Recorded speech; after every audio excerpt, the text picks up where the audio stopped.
Coucou, c'est encore moi, comment allez-vous? Je voulais me prononcer sur cette affaire de la danseuse, la chanteuse de Coupé de Cali devenue pasteur Claire Bailly. Il y avait une histoire cette semaine sur les réseaux sociaux dans laquelle elle disait qu'elle ne voulait plus que les gens l'appellent pasteur parce que les gens sont venus après elle parce qu'elle a dansé sur une musique modèle, la musique modèle du coupé décalé, qu'elle ne voulait plus qu'on l'appelle pasteur. Elle dit qu'elle est évangéliste, elle ne veut plus qu'on l'appelle pasteur. Il semblerait, d'après ce que j'ai compris, qu'elle a des doutes sur son appel maintenant et tout.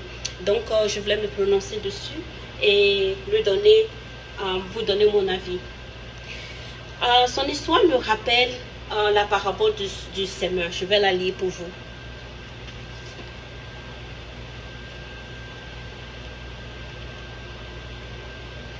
On trouve ça dans Marc chapitre 4. Je commence au verset 1.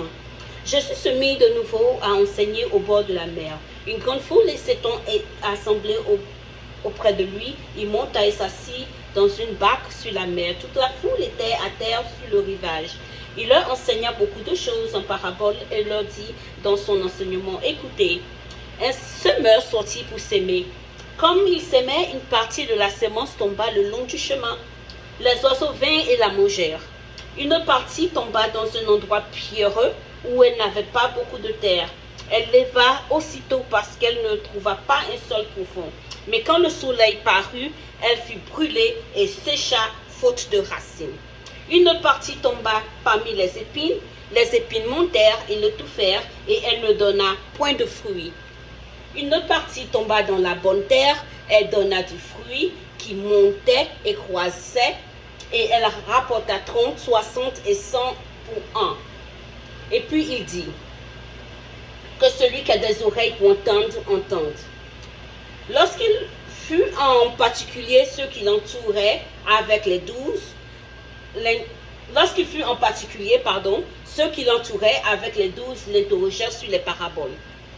Il leur dit, c'est à vous qu'a été donné le mystère du royaume de Dieu. Mais pour ceux qui sont dehors, tout se passe en parabole. Afin qu'en voyant, ils voient et n'aperçoivent point, et qu'en entendant, ils entendent et ne comprennent point, de peur qu'ils ne se convertissent et que leur péché leur soit pardonné. Il leur dit encore, vous ne comprenez pas ces paraboles? Comment donc comprendrez-vous les paraboles, toutes les paraboles? Le semeur sème la parole. Les uns sont le long du chemin où la parabole est sémée. Quand ils l'ont entendu, aussitôt Satan vient et enlève la parole qui a été sémée en eux.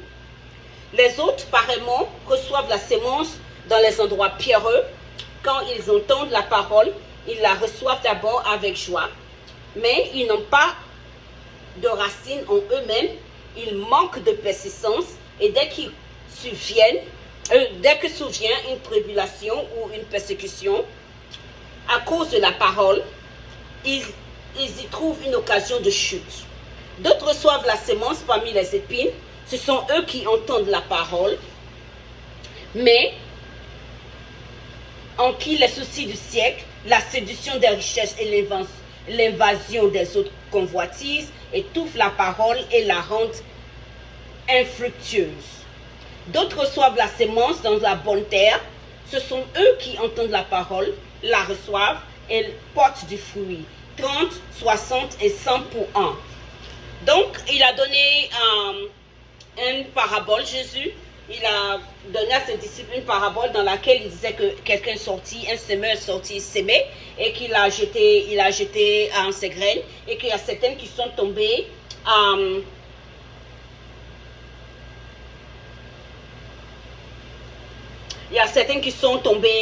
sur le chemin, les oiseaux les ont mangées. Il y a certaines qui sont tombées dans un endroit rocheux, pierreux, et ils ont automatiquement poussé des racines et la plante a commencé à sortir, mais ça n'a pas duré. Quand le soleil est sorti, les plantes sont mortes parce que les racines n'étaient pas enracinées, parce qu'elles ne pouvaient pas s'enraciner dans le sol pierreux. La troisième Le troisième exemple, pardon, c'est ceux qui sont tombés parmi les épines. Les épines sont montées et les ont étouffés et n'ont pas donné de fruits. Et puis la troisième partie, c'est la quatrième et dernière forme, c'est celle où la plante est tombée dans la bonne terre et ça produit le fruit que ça devait produire. Quand je pense à Claire Bailly, je pense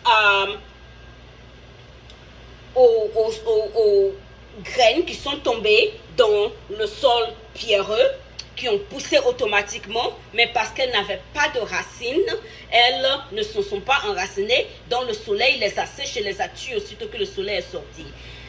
Elle a reçu la parole de Dieu, mais parce que on lui a pas donné le temps de vraiment se former.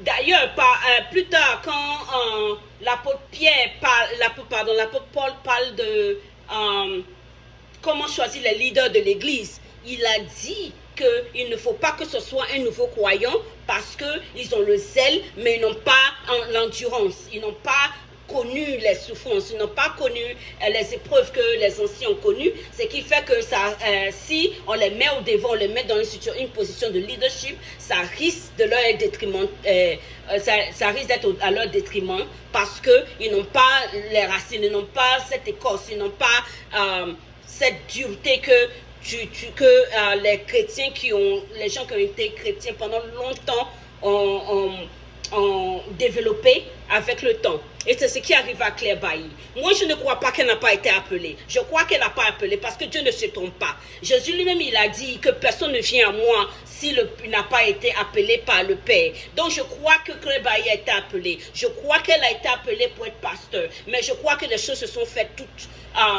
trop rapidement. On lui a pas donné le temps de bien connaître la parole. On ne lui a pas donné le temps de grandir dans sa foi. On l'a mis dans une position de leadership. Si moi, je devais la mettre dans une position de leadership dans mon église, ce serait par exemple assistant pasteur. Comme ça, elle à côté de moi, elle me voit et puis elle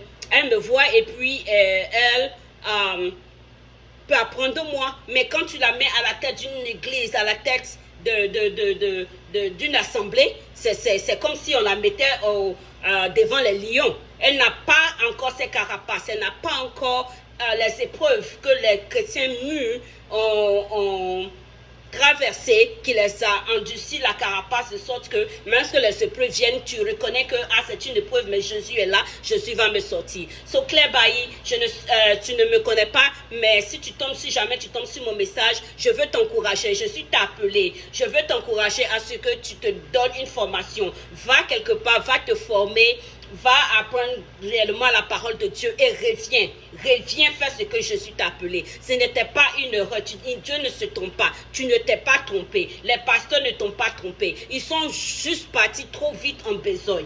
Donc que Dieu te fortifie et que Dieu te donne le courage de te lever, de sortir de la dépression, de la détresse dans laquelle tu es et de partir en formation, de prendre le temps de te former, de prendre le temps de développer une relation avec Jésus, de prendre le temps de réellement connaître Jésus et de revenir en force. Amen. Que Dieu te bénisse.